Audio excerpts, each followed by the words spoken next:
Bismillahirrahmanirrahim. Alhamdulillahirabbil alamin. Allahumma shalli wa sallim ala sayidina Muhammadin miftahi babi rahmatillah adada ma fi ilmillah salatan wa salaman daimaini bidawami mulkillah wa ala alihi wa sahbihi. Allahumma shalli ala sayidina Muhammadin salatan taftahu biha lana futuhal arifin wa tufaqihuna biha fid din wa ala alihi wa sahbihi. Assalamualaikum warahmatullahi wabarakatuh.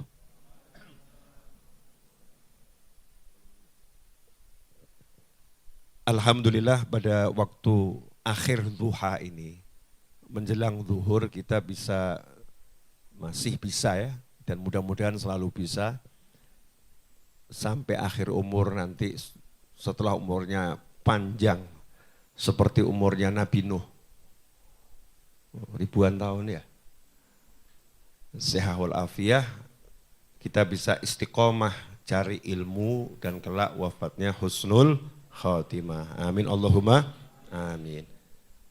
Pada kesempatan kali ini melanjutkan tema semalam. Semalam kita bahas hadis tentang ma naqasat sodakotun min malin. Kama qala sallallahu dalam riwayat Sahih Muslim. Saya sempat jelaskan syaratnya sedekah itu kalau mau disebut sedekah, ya itu harus yang diberikan bagus. Yang diberikan harus bagus. Maka tema pada waktu ini judulnya adalah buang sampah atau sedekah. Ya, buang sampah atau sedekah. Ini banyak orang-orang termasuk mungkin kita tidak belajar Al-Quran dengan baik dan benar. Jangankan kok belajar isinya. Belajar bacanya saja, wallahu a'lam. Membacanya saja juga masih wallahu a'lam. Padahal panduan kehidupan dunia dan sampai kapanpun juga, yaitu Al-Quran.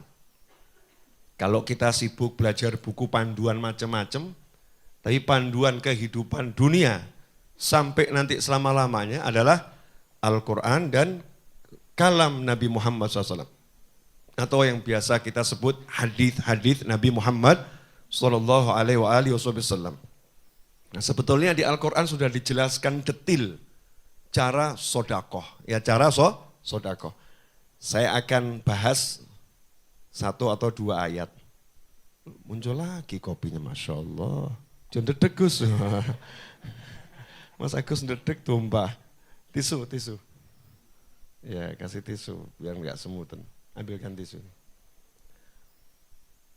Ya, sebetulnya bukan dedek, kepanasan itu.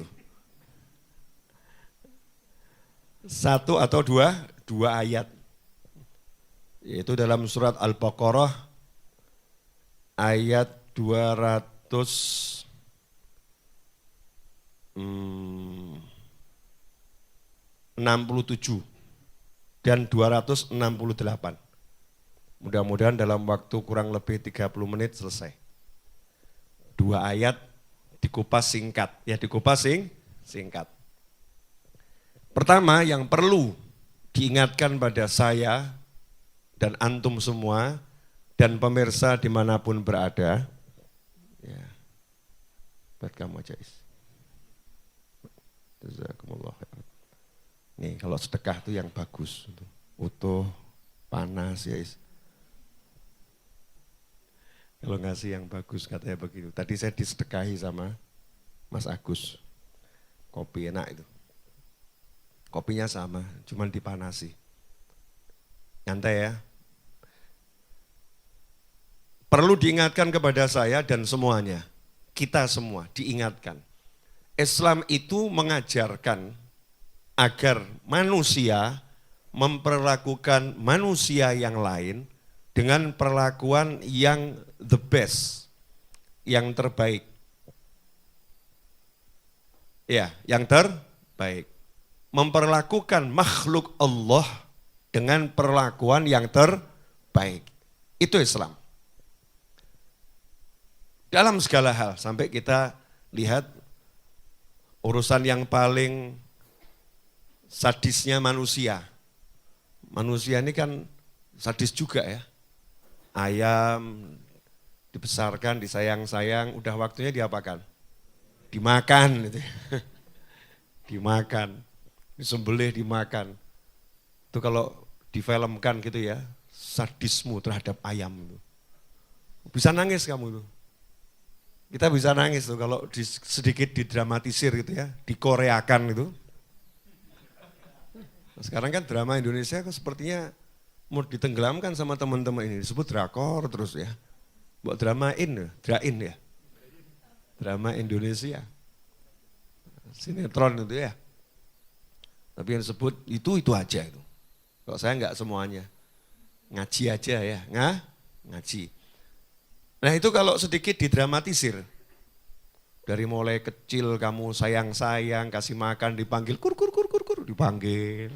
Ya, setelah dia kelihatan oke gitu ya, kelihatan oke. Terus kamu sembelih, setelah itu kamu namanya bahasa Solonya beteti ya. Dibeteti, betul? Betul Mas Adwin ya? Dibeteti itu dicabuti bulunya. Pakai air panas ya. Cabuti bulunya. Setelah itu dia apa? Dia deledel. Jeruannya dikeluarkan. Terus kalau di zoom. Terus sama kasih bahasa, tega kamu.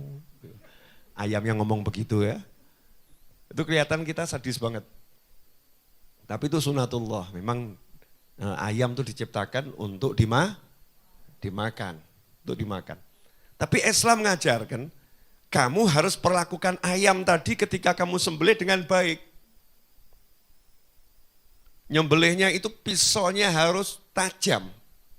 Dan bahkan tidak boleh baca Bismillahirrahmanirrahim. Cukup Bismillah, nggak boleh bawa-bawa Ar-Rahman dan Ar-Rahim. Nama Allah yang dua ini nggak layak kamu gunakan untuk nyembelih binatang. Karena ini tidak cocok dengan Ar-Rahman, Ar-Rahim. Bismillah dengan nama Allah. Dan harus sekali jadi. Ojo mbok engke-engke. Bisonya ketul, ya agak pedot Pak. Pedot terakhir diputel lagi kan ya. Naudzubillah min dzalik. Gak boleh. Kuda yang kita tunggangi, kendaraan. Dulu kan enggak ada motor, adanya kuda, dan nanti juga enggak ada motor. Jangan sok kamu, wah aku enggak butuh kuda, kata kuda, tunggu tanggal mainnya. Sombong amat manusia. Aku tuh kendaraan terbaik. Makanya setiap kecepatan diukurnya pakai namaku, horsepower. Enggak ono sapi power. Enggak ada kan ya. Horsepower. Kekuatanku kuda, tenaga kuda. Satuannya itu. Nanti manusia itu akan mengalami satu masa, dan itu sudah disebutkan oleh Nabi SAW. Ya kita bahasakan dengan bahasa kita, akan tiba suatu masa manusia kehabisan energi. Listrik entek, ya nggak ada listrik lagi. Mobil listrik, listriknya nggak ada. Bensin entek, entah apapun nama energinya habis. Akhirnya kembali naik apa? Kudanya dipanggil, kuda please help me, kata muda. Dulu kamu gaya, nggak mau saya. Sekarang ternyata kamu mau sama saya, cari-cari saya. Nah itu kuda itu kalau kita duduk di atasnya. Kalau kita ngobrol, berhenti dan ngobrol, itu enggak boleh oleh Nabi SAW. Jangan jadikan tungganganmu seperti kursimu. Dia bukan kursi. Turun dari situ, tambatkan kudamu, ngobrol loh. Karena ini kendaraan, bukan kursi. Harus diperlakukan dengan yang terbaik. Apapun dan siapapun itu, makhluk Allah Subhanahu wa ta'ala. Apalagi saudara muslim. Apalagi saudara muslim. Saudara sesama manusia aja harus diperlakukan dengan yang terbaik. Apalagi saudara muslim. Ini perlu dijelaskan. Jadi jangan dianggap kalau kita menjelaskan seperti ini berarti tidak mengajarkan berbuat baik kepada yang non muslim. Mau muslim, mau non muslim, mau manusia, mau apapun itu, makhluk Allah Ta'ala harus diperlakukan dengan perlakuan yang terbaik. Tapi kalau sesama muslim memang ada poin tambahan, wajar toh ya.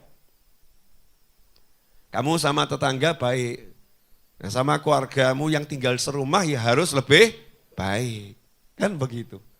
Sama orang lain baik, sama tetanggamu kamu harus lebih baik. Yang terdekat, akrab fal akrab. Nah buat kita, saudara muslim harus diperlakukan lebih baik dari kebaikan yang kita lakukan kepada siapapun. Makanya sampai jadi tolok ukur iman. Tolok ukur iman. La yu'minu ahadukum hatta yuhibba li akhihi ma yuhibbu li nafsih. Atau kama qala SAW. Tidak beriman. Itu kalau diterjemahkan apa adanya ya. Agak ngageti ya. La yu'minu, tidak beriman salah seorang di antara kalian sebelum dia bisa mencintai untuk saudaranya seperti apa yang dia cintai untuk dirinya sendiri. Artinya kalau bahasa yang baik dalam bahasa Indonesia, terjemahannya yang betul ya. Kalau tadi kan terjemahan letter luck gitu. Tapi itu bukan mengalih bahasakan. Tidak sempurna iman salah seorang di antara kalian sebelum bisa memperlakukan saudaranya seperti dia memperlakukan dirinya sendiri. Itu arti yuhibbu li nafsihi ma yuhibbu li akhihi itu ya. Yuhibbu li akhihi ma yuhibbu li nafsihi. Itu artinya memperlakukan saudaranya seperti dia memperlakukan dirinya sendiri. Beda atau terjemahannya? Kalau diterjemahkan tidak mencintai untuk saudaranya seperti dia mencintai untuk dirinya sendiri, mungkin rodok mumet maksudnya piye gitu. Nah ini bedanya mengalih bahasakan dengan menerjemahkan. Ya, tidak sempurna iman salah seorang di antara kalian sebelum dia bisa perlakukan saudaranya seperti dia perlakukan dirinya sendiri. Kalau dia nggak suka itu, maka dia juga nggak akan beri saudaranya itu. Kalau dia nggak suka makanan itu, maka dia tidak akan berikan makanan itu pada saudaranya. Kalau dia nggak suka baju itu, maka dia tidak akan berikan baju itu pada saudaranya. Kalau dia nggak mau lewat sana takut ada lobang-lobang di jalanan, maka dia akan katakan pada saudaranya, jangan lewat sana. Itu bahaya. Dia perlakukan saudaranya seperti dirinya. Jangan sampai dia celaka. Dia harus bisa dapat kebahagiaan seperti aku. Dia harus bisa sukses seperti aku. Ini baru namanya mukmin yang beneran. Nah konsep ini adalah konsep yang sangat indah. Bayangkan kalau ini kita terapkan. Ada enggak muslim yang enggak sukses? Insya Allah enggak ada. Kecuali ya yang malas gitu kan. Karena yang sukses akan berjuang agar semua muslim jadi sukses. Yang pinter, pinter kok nunjuk ke saya ya. Akan berjuang agar semua yang lain menjadi pinter. Ya, yang ganteng, lah ini repot ini. Berjuang agar saudaranya bisa kelihatan ganteng. Wah kamu ini kalau gini-gini ya gak laku-laku mas itu ya. Gimana ya udah nih. Itu rambutnya potongannya dirubah. Wajahmu tuh mbok di permak titik gitu. Permak titik bagaimana? Kumismu jombok dawakno ngeri ngono ya. Kerok itu. Kalau kamu kerok kumismu tuh kelihatannya kamu jadi cakep gitu, asik. Saya aja lihatnya senang. Tuh nanti orang lain juga senang. Cepet rapi nanti kamu. Kalau begini ya gak rapi-rapi kamu tuh. Nah itu seperti itu ya. Dia akan buat saudaranya itu sukses seperti dia sukses.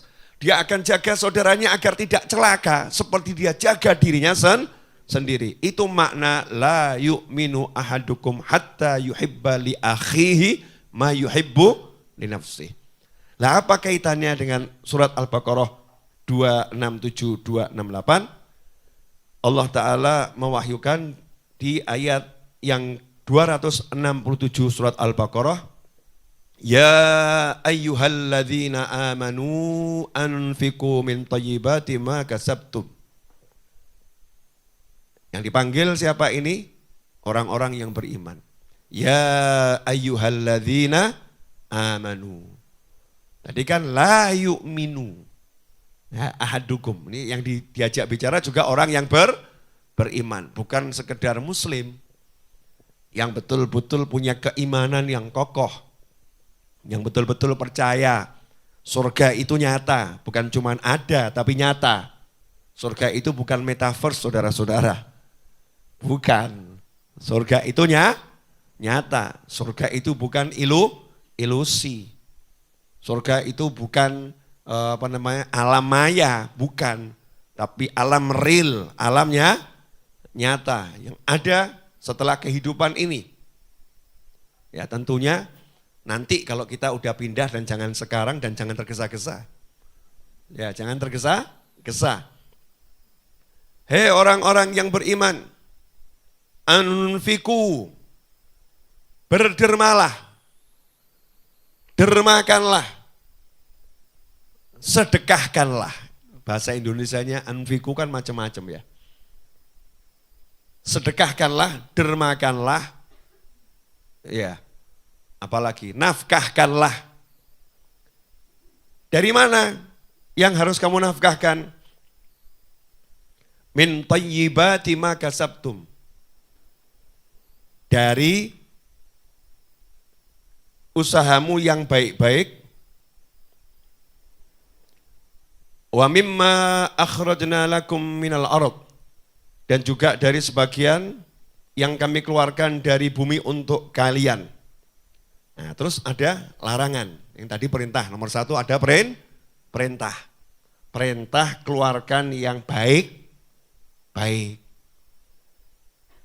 Kalau kita bisnis dapat duit, nah itu kasihkan yang baik. Kalau pertanian, ya duren, ya. Jangan yang bosok, yang dibagi. Yang baik. Terus ada larangan, dipertegas lagi sama Allah Ta'ala. Wala tayammamul khabitha minhu tunfikuna walastum biakhidhihi illa an tughmidhu fihi. Wa'lamu annallaha ghaniyyun hamid. Dan janganlah kalian memilih yang buruk-buruk, lalu kalian nafkahkan daripadanya, padahal kalian sendiri tidak mau mengambilnya, melainkan dengan memicingkan mata terhadapnya. Dan ketahuilah bahwa Allah Maha Kaya lagi Maha Terpuji. Jelas ya ayatnya ya? Jelas atau enggak jelas? Jelas ya?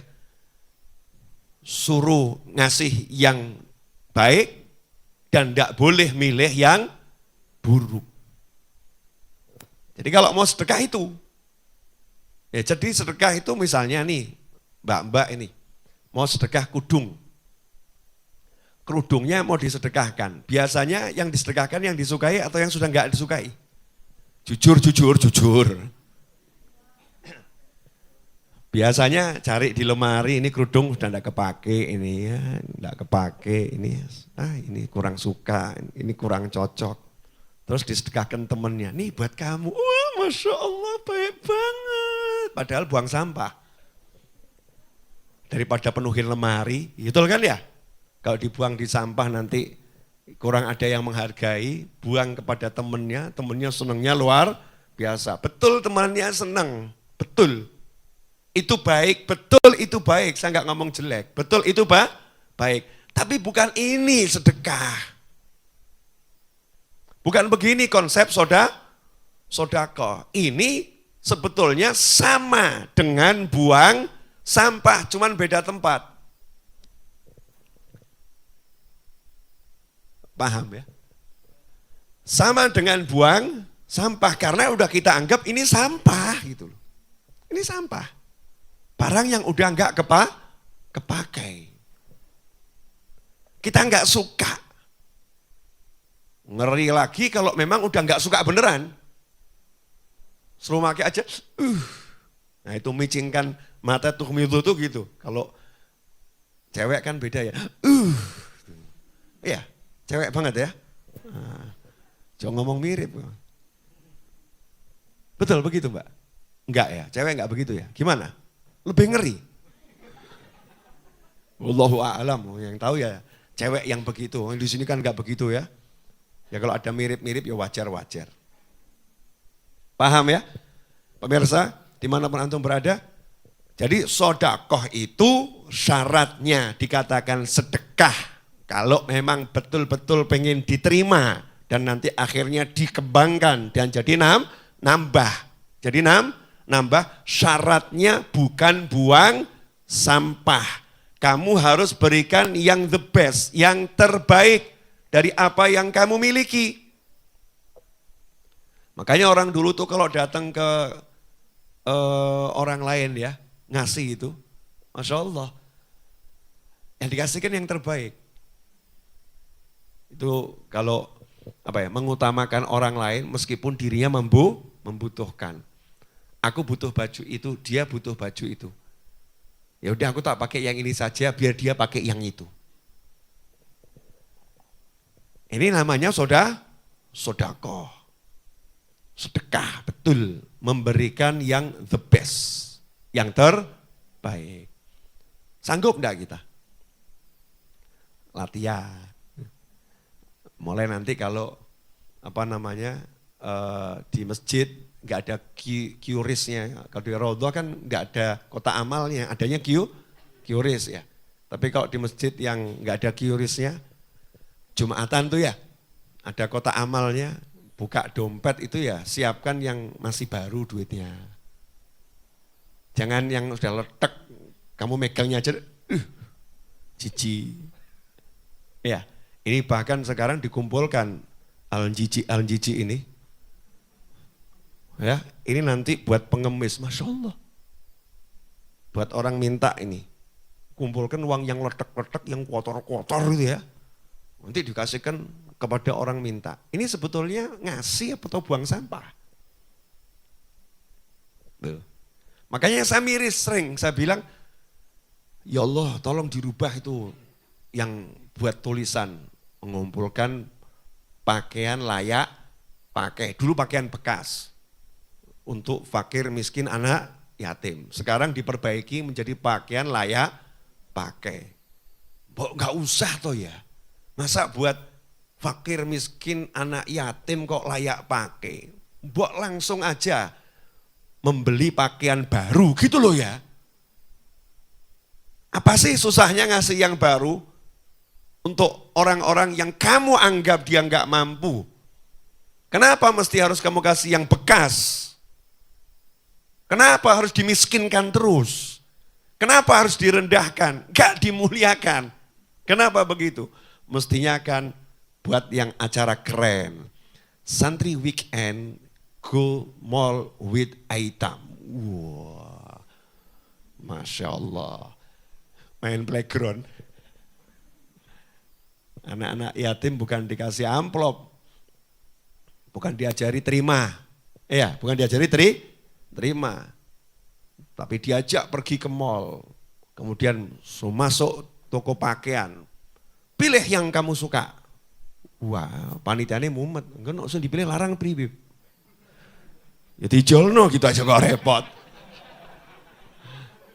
Gitu kan ya. Yang penting kan suka baru. Bilangnya aja, wah kalau itu podo panitia juga belum punya duit. Yang itu boleh itu. Yang itu jangan dulu, uangnya belum ada. Kan senang. Itu namanya diperlakukan seperti diri kita sendiri. Kalau anak kita beli kemahalan kan juga bilang toh, papa nggak punya duit itu, jangan yang itu, kan sama toh. Tapi yang ada sekarang apa? Pengumpulan pakaian layak pakai. Saya tidak mengatakan tidak boleh, boleh. Cuman kita diajarkan, jadi jangan sampai ini jadi wajahnya Islam itu loh. Islam tuh ini loh nih, Al-Quran, Al-Baqarah 267, 268, ini loh kalau mau tahu bagaimana konsep sodakoh dalam Islam, berikan yang the best. Insya Allah. Kalau ada tamu datang ke rumahmu, kamar tamu itu dibuat yang jelek atau yang paling bagus? Paling bagus, seharusnya. Tapi seringkali enggak. Saonone we. Lumayan toh gratis kok yang golek. Gratis aja kok cari yang bagus. Kalau gratis ya yang jelek. Perlakukan orang lain seperti kamu perlakukan dirimu sendiri. Kan begitu konsepnya. Harus seperti itu. Nah ini kalau bisa kita lakukan dalam sodakoh, dalam kita berbuat sama orang lain, indah. Siap mulai dari yang simple-simple? Ya dari yang simple. Saya misalnya ini, saya kondisi saat ini badan saya kurang fit, enggak seperti biasanya. Tapi kalau kamu suruh nyupir sampai Banyuwangi ya insya Allah masih kuat. Ya insya Allah masih kuat, perkara nanti tidurnya setiap berapa kilo, berapa jam ya wallahu a'lam. Tapi insya Allah kuat, karena saya bersemangat. Karena saya pengen memberikan yang the best, yang terbaik sama santri weekend, yang terbaik. Makanya saya ya, gimana caranya saya bisa ngajar, kan begitu. Gimana caranya saya bisa ngajar. Jangan kamu kira saya sepanjang malam tidur. Saya terima tamu sampai jam 2 kurang semalam itu. Iya, terima tamu sampai jam 2 kurang. Terus kamu kira saya enggak sholat subuh gitu ya, menstruasi. Ya sholat subuh, ya jamaah, ya membaca wirid, ya tidak tidur setelah subuh. Sampai jam 7:30 saya masih melek, ya masih melek. Manggil anak-anak. Satiis pun dikasih tugas enggak dijalankan. Jam 6 wajib baca Bukhari walaupun sendiri. Tapi enggak dibaca sama Ustaz Is Bukharinya. Betul Ustaz Is? Nah, iya padahal dia sehat. Seger. Lupa Mas Edwin. Wajib dibaca. Udah saya manati itu. Nah, itu jam 8 masih melek. Panggil anak-anak. Ada kecoak masuk kamar saya. Tamu tak diundang masuk kamar saya. Saya itu badan gede, kalau ketemu kecoak itu saya enggak tega. Bukan takut, maksud takut sama kecoak. Saya itu melarang teman-teman saya bunuh binatang kecuali dalam kondisi yang darurat. Tikus di Majlis Ar-Raudhah itu tidak dibunuh, ditangkap. Terus dibuang di kali. Kecuali kepepet. Udah. Itu kalau tikus dibunuh di sini, tikusnya udah melakukan kesalahan fatal. Ya, kita punya tim bukan pembunuh tikus, penangkap tikus. Bukan dibuang tempatnya tonggo, dibuang di kali, kembalikan ke lingkungannya. Jadi saya tadi panggil teman-teman, ya pemburu kecoa. Pemburu kecoa. Ternyata kecoanya sudah melarikan diri, saudara-saudara. Jadi tidak ketangkep kecoanya. Udah melarikan diri. Nah terus saya baru sekitar jam 8:15 usaha tidur. Karena saya pengen jam 10 lewat bisa ngajar. Ya tidur 1 jam kurang lebih. Biar seger badannya. Setelah itu otak-atik. Saya kan suka otak-atik. Saya tuh selalu sama high tech. Iya, high tech. Suka belajar teknologi. Nanti kamu kalau saya jelaskan pusing kamu. Enggak level, sorry, enggak level. Gaya ya. Nah, terus ya minum madu gitu kan ya. Makan pisang, makan apel, biar suaranya juga lantang. Ya suaranya lantang, biar bisa ngajar. Kenapa? Kalau saya diajar sama orang yang saudara-saudara, saya juga akan ngantuk. Saya tidak mau diajar dengan cara seperti itu, maka saya tidak mau mengajar dengan cara seperti itu. Paham ya? Saya tidak mau dibeginikan, maka saya tidak akan membegitukan.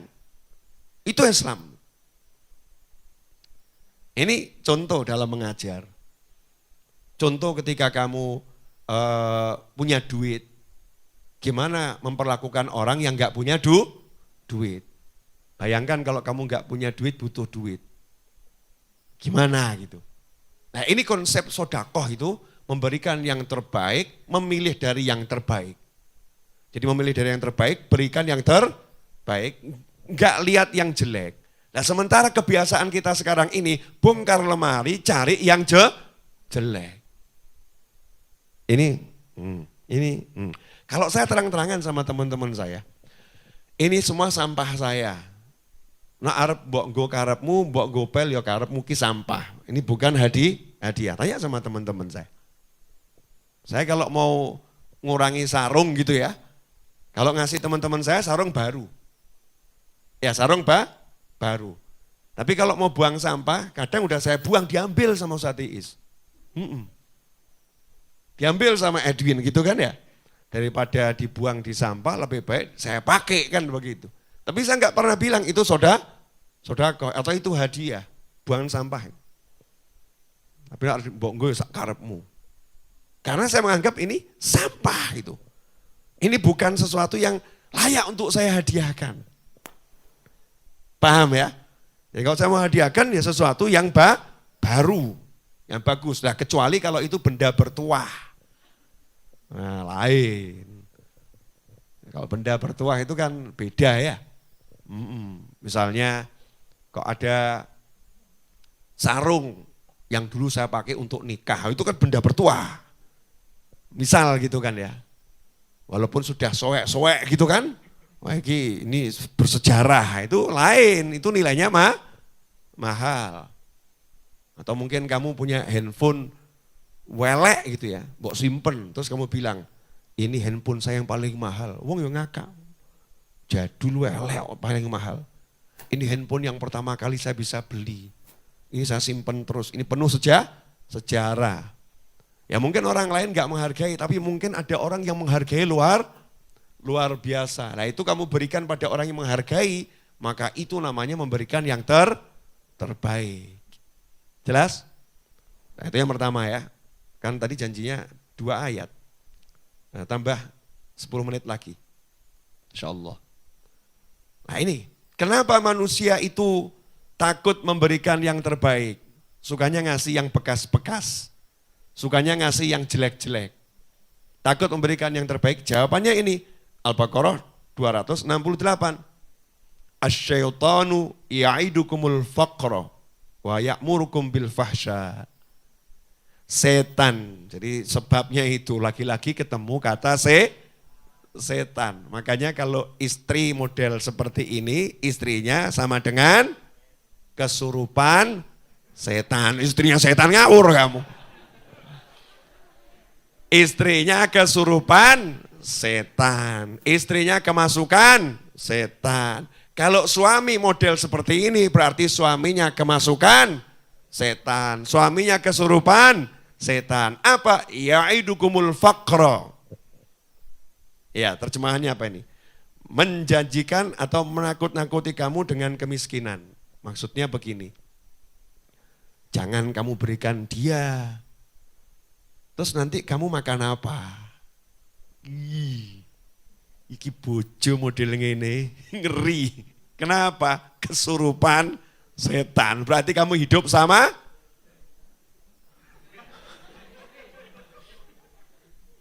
ngeri. Ngeri. Kamu jangan berikan motormu kepada adikmu. Wah. Terus nanti kamu pakai apa? Padahal nih istri paham betul, suaminya ya masih bisa beli motor. Ya. Atau istri punya motor miliknya sendiri. Mau diberikan pada adiknya, suaminya komentar. Ngapain kamu berikan adikmu? Itu didik males sama dia, padahal alasannya bukan didik males. Padahal ya bojone ki eman-eman, timbang kayak adik, di Lego kan ya lumayan. Dijual kan ya lumayan buat saya. Ngajari takut miskin, itu setan gitu. Ya'idukumul faqra, bisikkan takut miskin, takut gak punya. Dan itulah yang dikatakan bahwasannya kemiskinan itu ya bisa membuat orang jadi kufur. Kadal faqru ayyakuna kufra. Kadal faqru ayyakuna kufra. Hampir-hampir kefakiran membuat seseorang jadi kufur. Itu yang dimaksud bukan kefakiran. Karena orang-orang fakir itu masuk surga lebih cepat dari orang kaya. Banyak anbiya wal mursalin itu disifatkan secara ekonomi fakir. Tapi kenapa dikatakan kefakiran itu mendekati kekufuran? Bukan kefakiran, tapi rasa takut fakir, rasa takut miskin. Orang kalau udah takut jatuh miskin akan menghalalkan segala cara untuk mendapatkan kekayaan. Nah itu ngeri, bisa kufur nanti. Yang haram dia jadikan halal. Oh halal itu padahal haram. Oh kan bisa murtad kalau seperti itu. Ngeri. Ya mengerikan luar biasa. Bisa nanti ayat Al-Quran diganti-ganti sama dia. Ayatnya bukan itu artinya. Ngeri, bahaya. Kadal faqru ayyakuna kufra. Rasa takut miskin itu bisa membuat orang jadi kufur. Dan inilah yang dipakai sama setan. Entek lo duitmu, entek. Habis lo uangmu kalau buat ngurusi saudaramu, habis. Udah saudaramu kasih aja itu baju-baju bekasmu. Gak usah belikan yang baru. Iya, gak usah belikan yang baru. Dah itu anak yatim, kasih yang bekas. Bekasmu masih bagus kok. Bekasmu masih bagus, layak pakai. Gak usah kasih yang baru, nanti uangmu berkurang. Ini namanya dibisiki setan. Sebetulnya Al-Quran ini bicaranya jelas atau enggak jelas? Super jelas. Enggak mungkin enggak jelas, Allah yang bicara, Tuhan kita semua. Ya super jelas. Kemudian setan juga menyuruhmu untuk berbuat fahsya. Nah fahsya di sini artinya apa? Fahsya itu kemungkaran ya. Kan inna sholata tanha anil fahsya'i wal mungkar. Keji, fahsya itu keji. Di antara makna keji itu zina. Ya di antaranya ya. Tapi di ayat ini makna keji yang paling sesuai menurut ahli tafsir adalah al-bukhul. Kepelitan. Kebakhilan. Jadi setan nyuruh kamu untuk pelit. Setan nakut-nakutin kamu jatuh miskin. Makanya kamu tidak mengeluarkan yang terbaik. Kamu pilih yang jelek. Sehingga sodakohnya gagal total. Gagal total sedekahnya.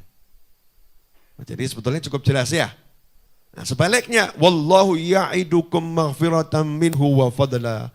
Wallahu wasi'un alim.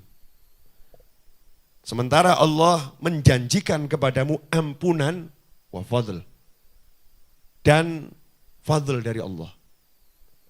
Kalau kamu sodakoh yang terbaik, Allah ampuni dosa-dosamu wabih entek. Nah betul ya. Makanya buat orang yang banyak dosa itu sedekah ini penghapus dosa yang luar biasa. Dulu kan gini ya. Kalau sekarang satu tombol del. Kontrol A, del. Kalau dulu biasa kayak gitu ya, dihapus dosa-dosanya. Sekarang dihapus dosa-dosanya kita kalau ceramah enggak begini. Kontrol A, del gitu kan ya. Atau enter format selesai. Gak punya dosa lagi, habis. Satu sedekah bisa menghapuskan semua dosa. Janjinya Allah nih. Wasari'u ila maghfiratin min rabbikum sampai akhir ayat. Itu nanti ayatnya juga kaitannya dengan sedekah. Ampunan. Nah wa fadl, nah ini fadl ini menarik. Fadl itu artinya kemurahannya Allah. Allah akan beri kamu balasan sesuai sisi kemurahannya Allah. Lomonya Gusti Allah, maha pemurahnya Allah. Ada orang ngasih saya roti, saya ini lomo,